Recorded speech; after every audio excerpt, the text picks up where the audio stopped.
ஸ்ரீ காசி காண்டம் 54ஆம் அத்தியாயம். பிசாச மோட்சண தீர்த்தத்தின் மகத்துவம். குறிப்பு: இந்த குளம், அதாவது பிசாச மோட்சண தீர்த்தம், வாரணாசியின் மேற்கு பாம்பாடையின் மீது உள்ளது. விபத்து போன்றவற்றில் இறந்த ஒருவருக்கு ஸ்ரார்த்தம் செய்வதன் மூலம் இறந்த நபர் ஒரு பூதத்தின் நிலையிலிருந்து விடுபடுகிறார். கோவில் பகுதியில் உள்ள ஒரு மரத்தின் தண்டில் மக்கள் கூர்முனை ஓட்டுகிறார்கள். ஸ்கந்தன் கூறினார்: பானையில் பிறந்த முனிவரே, கபர்தீச லிங்கத்தின் மகத்துவத்தையும் முக்கியத்துவத்தையும் நான் கூறுவேன். உங்கள் செவிகள் தயவு செய்து கவனமாக கேட்கட்டும். சங்கத்தின் மீது மிகுந்த அன்பை கொண்ட கபர்தீன் என்ற கணங்களின் தலைவர் பித்ருஷனுக்கு வடக்கே சங்கத்தின் லிங்கத்தை நிறுவினார். அதன் முன் விமலோதகம் என்ற குழியை தோண்டினார். அதன் நீரின் தொடுதலே மனிதனை மாசுபாட்டிலிருந்து விடுவிக்கிறது. திரேதா யுகத்தில் அங்கு நடந்த நிகழ்வுகளைப் போலவே ஒரு பாரம்பரிய புராண கதையை நான் கூறுவேன். கும்ப முனிவரே, அதை கேட்பது பாவத்தை நீக்குகிறது. வால்மீகி என்ற ஒரு சிறந்த பசுபதியின் பக்தர், அதாவது சிவபெருமானின் பக்தர் இருந்தார். கபர்தீஷனை வணங்கி முனிவர் தவம் செய்தார். ஒரு முறை மார்கசீர்ஷ மாதத்தில் ஹேமந்த காலத்தில் அந்த துறவி மதிய வேளையில் புனித தீர்த்த விமலோதகத்தில் நீராடி பின்னர் உடல் முழுவதும் பஸ்ம ஸ்நானம், புனித சாம்பலை பூசிக்கொண்டார். அவர் லிங்கத்தின் வலது பக்கத்தில் அனைத்து மதிய புனித சடங்குகளையும் செய்தார். அவர் நெற்றியில் புனித தூசியை வைத்து, அதாவது பூதியை பூசிக்கொண்டு ஆன்மா மற்றும் முழுமையான அடையாளத்தை குறித்து தியானித்தார். பஞ்சாட்சரி வித்தியத்தை, நமச்சிவாய மந்திரத்தை மீண்டும் மீண்டும் கூறினார். பின்னர் கபர்தினை குறித்து சிந்தித்தார். சம்ஹார மார்க்கத்தில் அபசவ்யம் அல்லது எதிர்கடிகார திசை பரிந்துரைக்கப்பட்ட எண்ணிக்கையிலான சுற்றுகளை செய்த பிறகு அவர் பிரணவத்துடன் ஹூடு என்று 3 முறை சத்தமாக உச்சரித்தார். பிரணவத்திற்கு முன் அவர் ஸ்வரங்கள், இசைக்குறிப்புகள், சட்ஜ போன்றவற்றை உச்சரித்து பாடினார். மிகுந்த மகிழ்ச்சியுடன் அவர் ஹஸ்த முத்திரைகள், அங்கஹாரங்கள், இனிமையான சாரி மண்டலங்கள் போன்றவற்றை சித்தரித்து நடனமாடினார். மிகுந்த தவம் செய்த முனிவர் பின்னர் ஏரியின் கரை சிறிது நேரம் அமர்ந்தார். பின்னர் அவர் ஒரு பயங்கரமான ராட்சசனை பயங்கரமான அம்சங்களுடன் கண்டார். ஆலயங்கள் மற்றும் கன்னங்களில் உள்ள எலும்புகள் வறண்டு போயின. முகம் முழுவதும் வெளிரி இருந்தது. பழுப்பு நிற விழிகள் அவற்றின் குழிகளில் மூழ்கியிருந்தன. முடிகளின் முனைகள் கரடு முரடானவையாகவும் கலைந்தவையாகவும் இருந்தன. கழுத்து மிக நீளமாகவும் மெலிந்ததாகவும் இருந்தது. மூக்கு மிகவும் தட்டையாகவும், உதடுகள் வறண்டதாகவும், பற்கள் நீளமாகவும் நீட்டியதாகவும் இருந்தன. அவரது தலை மிகவும் பெரியதாக இருந்தது. உச்சந்தலையில் முடிகள் நிமிர்ந்து நின்றன. காதுகளின் மடல்கள் தளர்வாக தொங்கிக் கொண்டிருந்தன. அவர் தனது பழுப்பு நிற மீசை மற்றும் தாடியுடன் பயங்கரமாக இருந்தார். தொங்கும் நாக்கு பயமாக இருந்தது. கழுத்தின் பின்புறம் மிகவும் கரடு முரடானது. கழுத்து பகுதியின் எலும்புகள் தடிமனாகவும் கடினமாகவும் இருந்தன. மேலும் 2 அகன்ற தோள்கள் அவரது மூர்க்கத்தை அதிகரித்தன. அக்குள் ஆழமாக இருந்தன. ஜோடி கைகள் வறண்டதாகவும் குட்டையாகவும் இருந்தன. உள்ளங்கைகளின் விரல்கள் பிரிக்கப்பட்டிருந்தன. பெரிய நகங்கள் அழுத்தப்பட்டிருந்தன. மார்பு அதிகமாக கரடு முரடானதாகவும் தூசி நிறைந்ததாகவும் சற்று நீண்டதாகவும் இருந்தது. வயிற்றின் தோல் முதுகை தொடுவது போல் தோன்றியது. அவர் பரந்த இடுப்பு மற்றும் இடுப்புகளுடன் கடுமையானவராக இருந்தார். சாக்கரல் எலும்பு சதை இல்லாமல் இருந்தது. 2 பிட்டங்களும் தளர்வாகவும் தொங்கவிடப்பட்டதாகவும் இருந்தன. ஆண் குறி சுருங்கிய விந்தணுக்களுடன் குறுகியதாக இருந்தது. தொடை எலும்புகள், அதாவது சதை இல்லாமல் விடுபட்டு நீண்டதாக இருந்தன. முழங்காலின் தடிமனான எலும்புகள் எலும்புகளின் கூண்டு போல தோன்றின. அவரது உடலில் வெறும் தோல் மற்றும் எலும்புகள் மட்டுமே இருந்தன. முழு உடல் வடிவமும் நரம்புகள் மற்றும் குழாய் நாளங்களால் நிறைந்ததாக தோன்றியது. தண்டுகள் நீளமாக இருந்தன. கணுக்கால்களின் பெரிய எலும்புகளுடன் அவர் பயங்கரமாக இருந்தார்.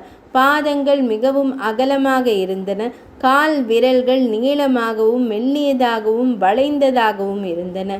உடல் முழுவதும் தெளிவாக தெரிந்தது. தோல் மற்றும் எலும்புகள் நரம்புகளால் நிரம்பியிருந்தன. அவர் பயங்கரமானவராகவும் அடர்த்தியான முடிகளுடன் பயங்கரமான அளவிலும் இருந்தார். அவர் மிகவும் பசியுடன் இருப்பதாக தோன்றியது.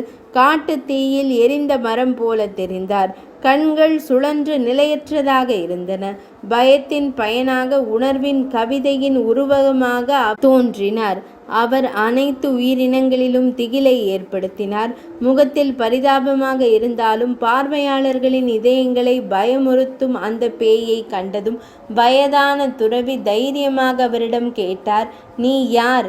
எங்கிருந்து இங்கு வந்தாய்? உனக்கு ஏன் இந்த நிலை?" "ராட்சசரே, நான் இரக்கமுள்ள இதயத்துடன் கேட்கிறேன். பயமின்றி கூறுங்கள். துறவிகளான நாங்கள் புனித சாம்பலால் போதுமான அளவு பாதுகாக்கப்படுகிறோம்.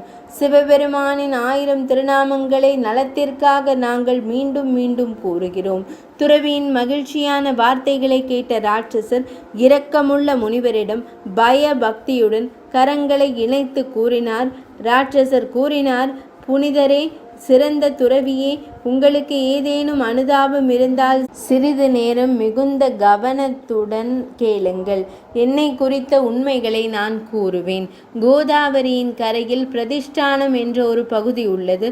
நான் ஒரு பிராமணன். அங்கு தீர்த்த பிரதிகிரகா யாத்ரீகர்களிடமிருந்து பணப்பரிசுகள் மூலம் வசித்து வந்தேன்.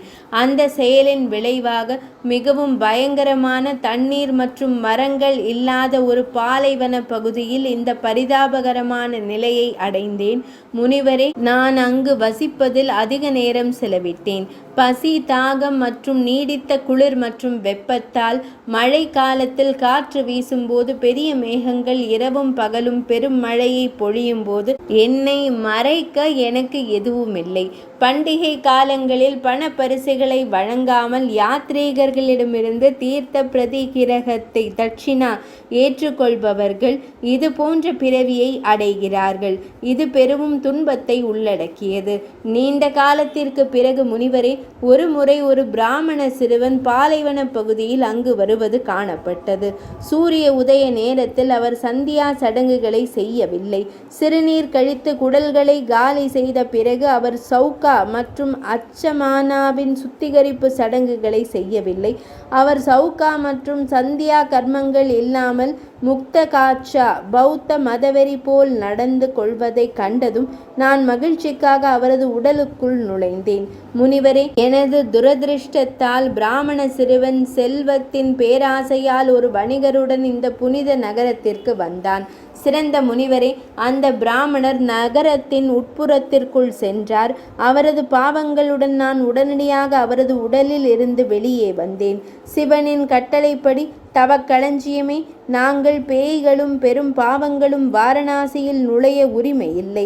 இன்றும் கூட அந்த பாவங்கள் அவர் வெளியே வருவதற்காக வெளியே காத்திருக்கின்றன. எல்லையை பிரமதர்களுக்கு அவர்கள் பயப்படுகிறார்கள். துறவியே, இன்று வரை அவர் இன்று நாளை என்று மறுநாள் வெளியே வருவார் என்று நம்பிக்கையுடன் நாங்கள் காத்திருந்தோம். இன்றும் கூட அவர் வெளியே வரவில்லை. இன்றும் கூட எங்கள் நம்பிக்கை நின்றுவிடவில்லை. இவ்வாறு நம்பிக்கையின் கயிறுகளால் பிணைக்கப்பட்டு நிற்க எந்த ஆதாரமும் இல்லாமல் நாங்கள் இருக்கிறோம். இன்றைய அதிசயத்தை பற்றி நான் கூறுவேன். துறவியே, இப்போதே அதை கேளுங்கள். மிகவும் நல்லது நடக்கும் என்று நான் எண்ணுகிறேன். தினமும் மிகுந்த பசியுடன் நாம் ஏதாவது சாப்பிட வேண்டும் என்ற ஆசையுடன் பிரயாகை வரை செல்கிறோம். ஆனால் அது எங்கும் கிடைப்பதில்லை. எல்லா இடங்களிலும் ஒவ்வொரு காட்டிலும் பழம் தரும் மரங்கள் உள்ளன. பூமியில் ஒவ்வொரு அடியிலும் தெளிவான நீரை கொண்ட நீர் தேக்கங்கள் உள்ளன. அனைவருக்கும் எளிதில் அணுகக்கூடிய பிற வகையான உணவுப் பொருட்கள் உள்ளன.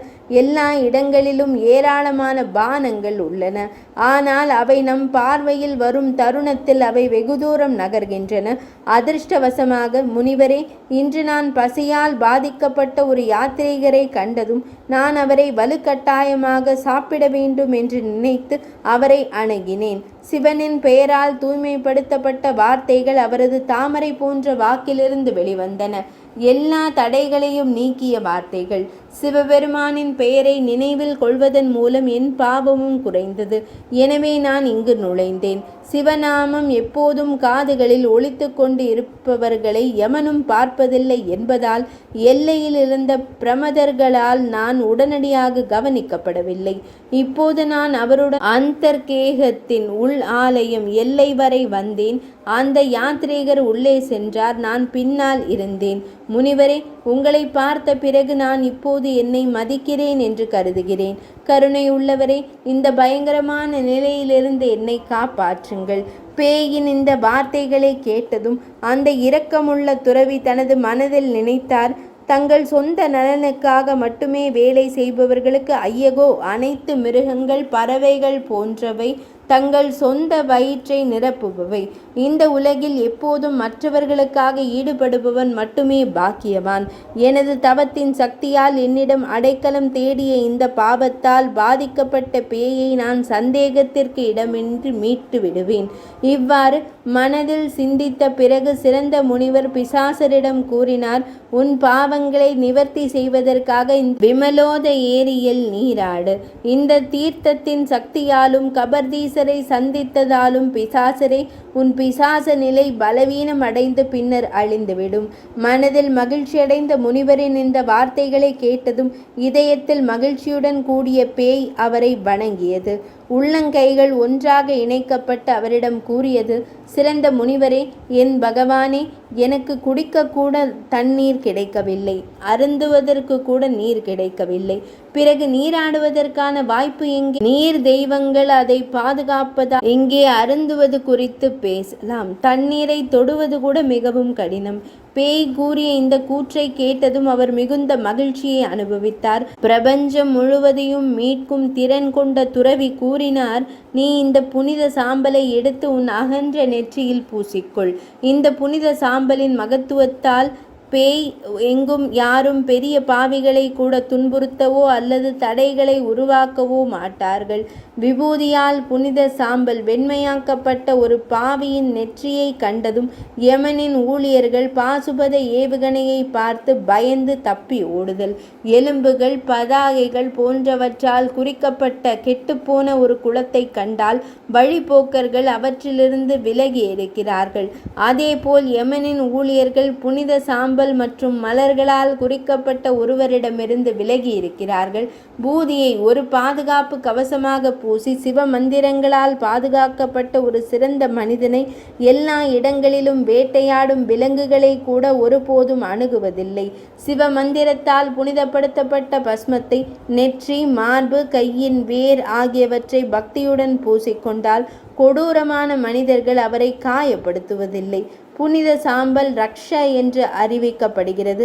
ஏனெனில் நம்மை இரவும் பகலும் அனைத்து தீய விலங்குகளிடமிருந்தும் பாதுகாக்கிறது. இது செழிப்பை ஏற்படுத்துவதால் இது விபூதி என்று அழைக்கப்படுகிறது. இது உலகத்தை பாசனம் ஒளிரச் செய்வதால் அல்லது பார்ச்சன அவித்யா மற்றும் அதன் படைப்புகளை விரட்டுவதால் இது பஸ்மம் என்று அழைக்கப்படுகிறது. இது பாவங்களை நீக்குவதால் இது பாம்சு என்று அழைக்கப்படுகிறது.